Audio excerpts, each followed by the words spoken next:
Mana bu ajoyib kadrlarga e'tibor bering. Cristiano Ronaldo Al Nassrning oshpazini tug'ilgan kuniga bugun shu tarzda kirib kelib tabriklagan.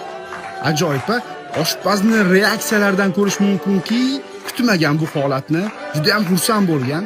Tabiiy xursand bo'ladi, dunyodagi eng mashhur insonlardan biri uni tug'ilgan kuni bilan shaxsan o'zi xizmat qilib ma'lum daqiqalarda tabriklayapti.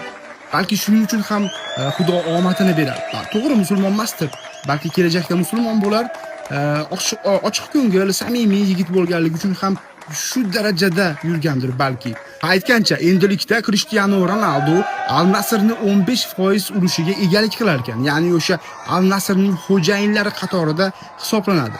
Yangi shartnoma bo'yicha shunaqa band, shunaqa kelishuv bo'lgan ekan, yaqinda ochiqlandi bu narsa. Tabriklaymiz.